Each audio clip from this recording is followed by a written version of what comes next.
Alright, so goodbye Banff, and I am on my way to Kelowna, and I stopped here. It's about 5:15 in the morning. I stopped in the middle of the road just to take a picture of this shot, and I don't know what the camera will do to it, but it's looks lighter in the camera than it actually is. It's early morning, and you can see the beautiful full moon up there, and it is just gorgeous. What a beautiful, beautiful place to be right now. Look at that. So it's on with the day, on to Kelowna. Goodbye, Banff. Alright, it is day number, I don't know. Literally, I don't know what day it is on this trip across Canada, Alberta, and British Columbia. But I found my way into British Columbia this morning, having left Banff National Park. And as I'm driving towards my next destination, I'm listening to Simon and Garfunkel's song Homeward Bound. And the next destination would actually be Kelowna, or Kelowna, K-E-L-O-W-N-A. And that's a destination that I became familiar with because of my brother, who travels extensively throughout Canada. And he told me that that would be a place that he would want to live.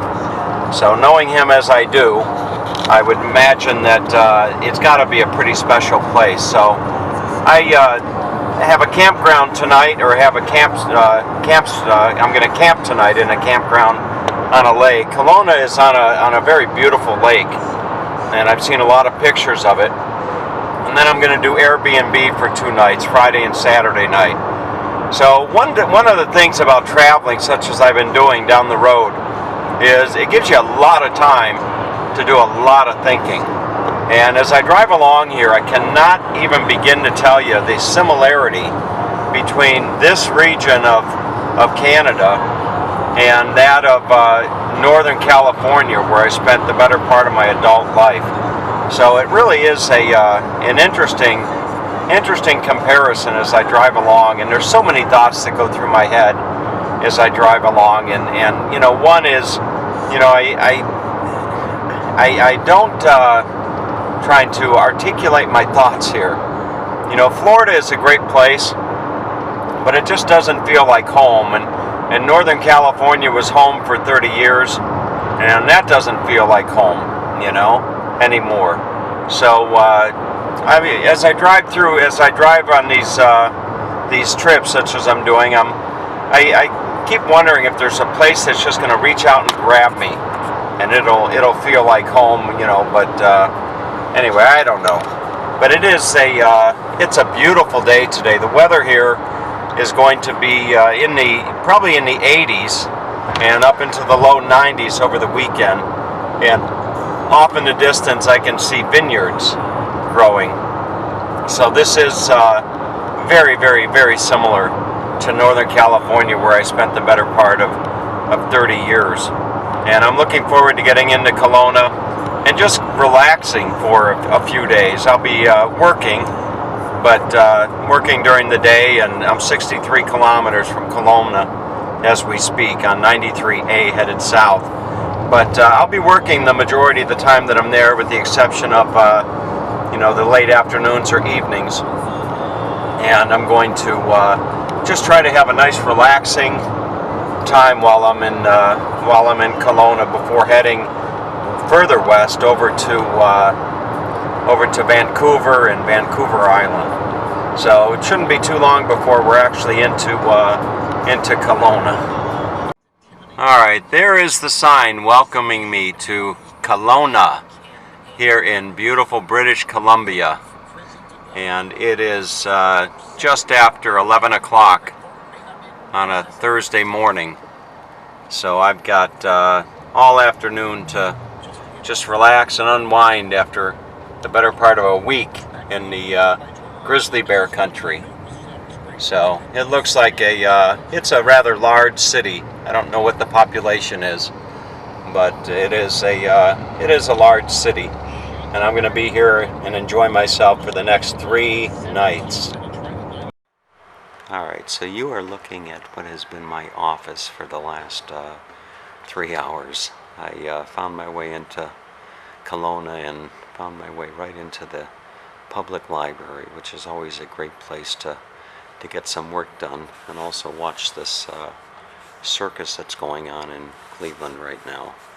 And I'll share some more thoughts about that tomorrow. But anyway, it's been a productive afternoon, and now it's time to pack up my office and head out to the campsite.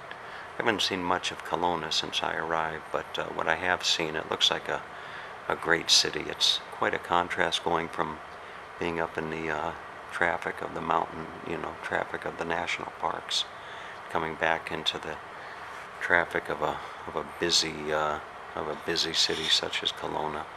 But anyway, on with the evening. All right, so I made my way out of the library, and just as there was when I came into the library, coming out of the library, there's all these young people just kind of hanging out, and I couldn't quite figure out what the hell they were doing. Everybody has a cell phone in their hand, and as I was walking along, I found myself thinking, as a web developer, this is the up and coming generation, and I've got to be on top of my game, as far as making sure that my clients' websites are mobile friendly and everything. And I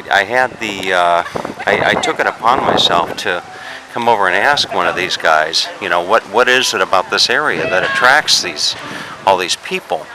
And it was this gentleman right there in the white shirt. So I was asking him, what is it? And he held his phone up and smiled, and he said, Pokemon. And I said, oh my God, you gotta be kidding me. So everybody that you see here, they're all playing Pokemon.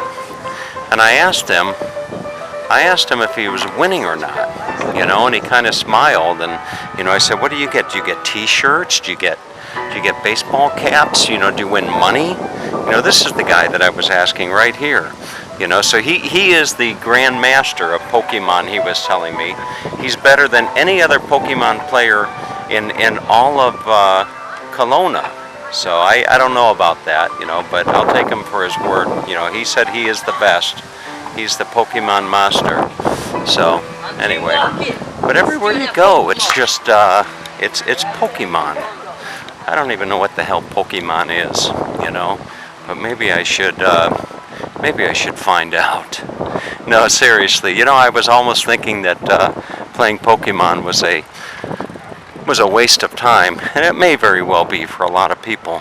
But I also heard that on a talk show coming in that it has some therapeutic benefits for people, getting them out of the house and dealing with depression and what have you. So it's all good. If Pokemon is your thing, then long live Pokemon.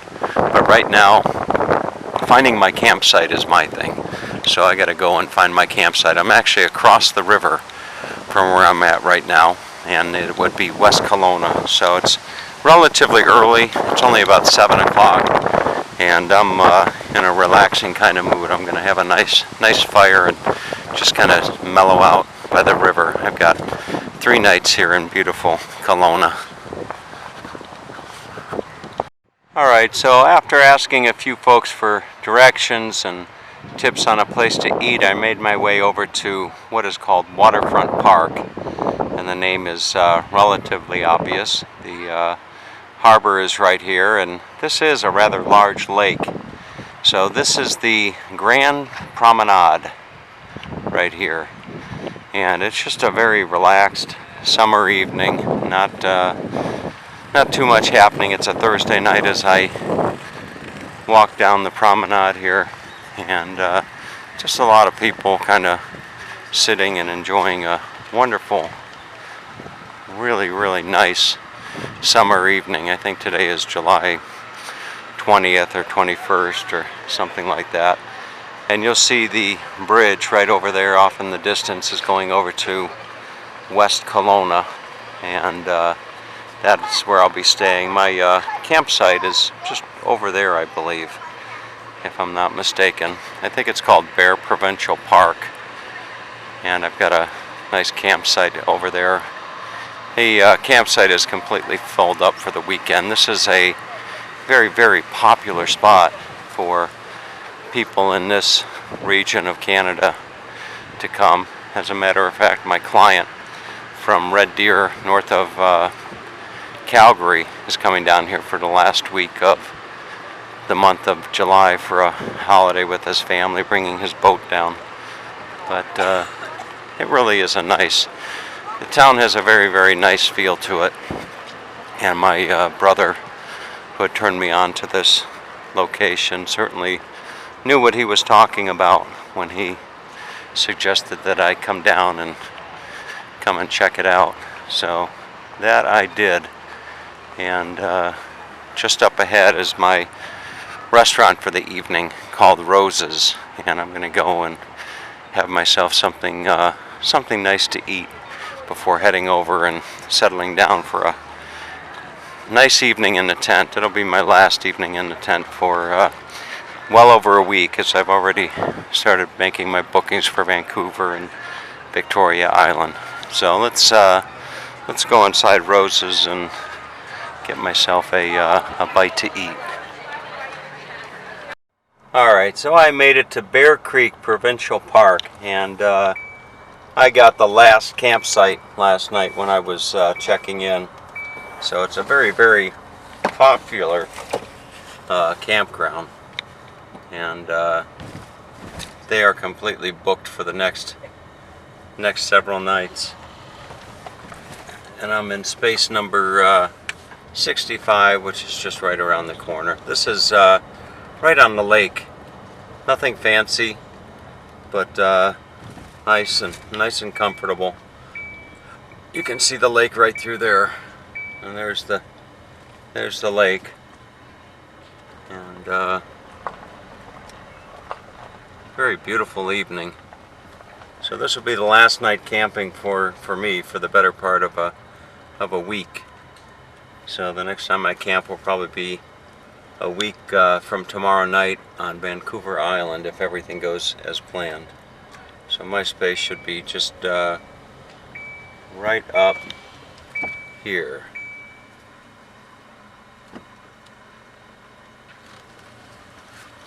Space number 65. And there you have it. Alright. Alright, well there you have it. Home tent home. So I got a great fire going. I'm going to use the last of my firewood that I brought in from, where was it? Jasper. I've been lugging it around in my truck for the last, my car for the last several days. So I'm going to enjoy a nice fire as the sun goes down and the evening comes on, and just that tent, I can set that tent up in less than probably 2 minutes. So just get up early in the morning, take my shower, and head out to my satellite office, and then tomorrow night I'll be sleeping in the comfort of a bed, courtesy of Airbnb. I think their name is Mark and Gina, and they live just right up the street from here. So hope you enjoyed this very quick tour of Kelowna, British Columbia.